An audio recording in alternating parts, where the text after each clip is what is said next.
Hello everyone, তনয়ার পাকশালাতে সবাইকে স্বাগত জানাই। যারা ফার্স্ট টাইম চ্যানেলটা ভিজিট করছো তাদের কাছে অনুরোধ রইল চ্যানেলটা সাবস্ক্রাইব করো প্লিজ, আর পাশে থাকা বেল আইকনটি অবশ্যই প্রেস করো যাতে নতুন নোটিফিকেশন তোমাদের সামনে চলে আসে। গরমকালে এই কিন্তু পাতাটার ভীষণ চল, বাজারে গেলেই আগেই কিন্তু চোখ পড়ে এই পাতার দিকে। তাই মনে হলো এরকম একটা বাঙালিয়ানা খাবার যদি পাওয়া যায় তাহলে কেমন হয়। তাই আজকের রেসিপি পাট পাতার বড়া। দেখো এখানে আমরা নিয়েছি মটর ডাল, যেটাকে খুব সুন্দর করে ধুয়ে ভিজিয়ে রেখেছিলাম 4 থেকে 5 ঘন্টা মতন। তোমাদেরকে একটু ভেঙে দেখাই যে এখনই কতটা সিদ্ধ হয়ে গেছে, মানে জলে ভিজে কতটা সিদ্ধ হয়ে রয়েছে। একটুখানি চাপ দিলেই ভেঙে যাচ্ছে। আর এই হলো আমাদের পাট পাতা। পাট পাতা কিন্তু দুভাবে ছাড়ানো যায়। এখন যেহেতু পাট পাতাগুলো একদম কচি, তাই জন্য এর শীষ ছেঁড়ার কিন্তু কোনো প্রয়োজন নেই। একটু গোড়া থেকে এইভাবে কেটে নিলেই কিন্তু যথেষ্ট। এরপর যখন আরেকটু সিজন ওয়াইজ যখন আরও পাওয়া যাবে, তখন এর কিন্তু একটু পাতাগুলো বুড়ো ভাব চলে আসে, তখন কিন্তু এই কচি ব্যাপারটা থাকে না, তখন এর থেকে শীষ কেটে বের করতে হয়। দেখো আমরা সমস্তটা বেছে নিয়েছি পাট পাতা। পাট পাতার মধ্যে পোকার তুলনায় কিন্তু ধুলোর পরিমাণটা প্রচুর থাকে, তাই জলের মধ্যে অন্তত আধ ঘন্টা একটু ভিজিয়ে রেখো। পারলে ঈষদ উষ্ণ গরম জল ইউজ করতে পারো, যাতে পাতাটার গায়ে কিন্তু কালার চেঞ্জ না হয়ে যায়, সেরকম গরম দিলেই হবে, বা জলের মধ্যে ভিনিগার দিলেও যথেষ্ট। মিক্সার জারে দিয়ে দিয়েছিলাম মটর ডালগুলো, আর এখানে আমরা হাফ মতন দিলাম কাঁচা লঙ্কা। চলো পাট পাতাগুলো খুব ভালো করে আমরা ধুয়ে জল ঝরিয়ে নিয়েছি। এবার ছুরির সাহায্যে এইভাবে একটু কুচিয়ে নেব। তোমরা চাইলে কিন্তু পাট পাতার বড়া লম্বা লম্বা করেও গোটা পাতা সমেত করতে পারো। দেখো সেটাকে এক জায়গায় রেখে এর মধ্যে দিয়ে দিলাম পরিমাণ মতো নুন।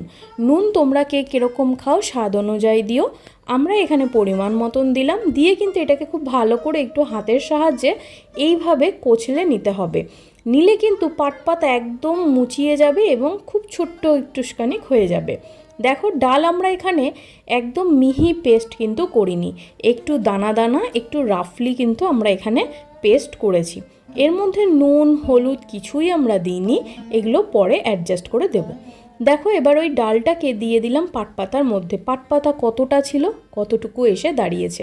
এখানে আমরা সুজির ব্যবহার করছি, আর কোনো ময়দা কিচ্ছু দেব না। আর সাইডে দেখো আমরা কিছু মশলা সাজিয়ে রেখেছি, যার মধ্যে রেখেছি নুন হলুদ চিনি আদা একটু ঘষে নিয়েছি আর কালো জিরে। এবার ফ্রাইং প্যানের মধ্যে দিয়ে দিলাম পরিমাণ মতন সর্ষের তেল। আমরা রান্নাটা কিন্তু সর্ষের তেলে করব, তোমরা চাইলে সাদা তেলে করতে পারো।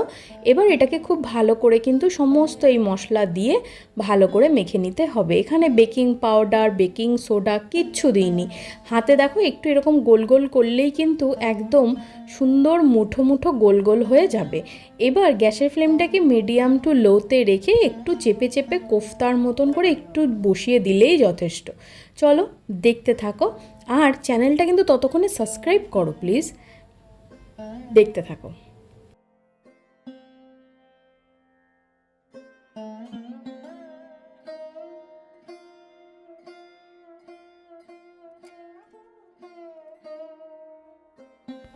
এইভাবে সম্পূর্ণ বড়াগুলোকে আমরা যতগুলো ধরে সেইভাবে কিন্তু একটা একটা করে সাজিয়ে এর মধ্যে দিয়ে দেবো। গরম ভাতে কিন্তু এইভাবে কাঁচা লঙ্কা দিয়ে মেখে পাট পাতার বড়া জাস্ট অসাধারণ। চলো এবার এগুলোকে উল্টে নেওয়া যাক।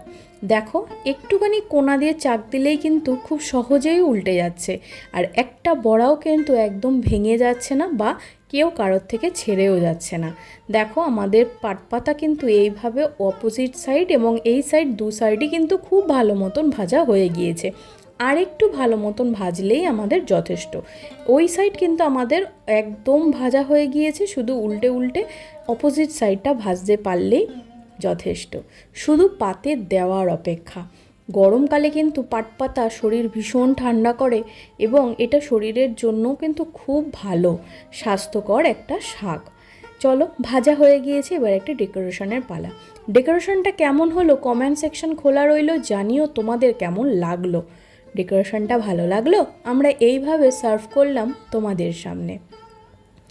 বাড়িতে যদি বন্ধু বান্ধব আত্মীয় স্বজন চট করে দুপুরবেলায় চলে আসে, পাট পাতা যদি ঘরে থাকে এইভাবে একবার বানিয়ে খাইয়ে দেখো, অসাধারণ লাগে। সত্যি বলছি, এর যে ক্রাঞ্চিনেসটা না অসাধারণ লাগে কিন্তু খেতে।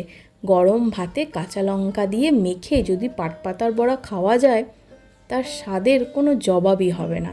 তোমরা খাও আর কমেন্ট সেকশানে জানাও যে তোমাদের কেমন লাগলো এইভাবে বানিয়ে খেতে। তার সাথে চ্যানেলটা সাবস্ক্রাইব করো আর শেয়ার করো। Thank you for watching.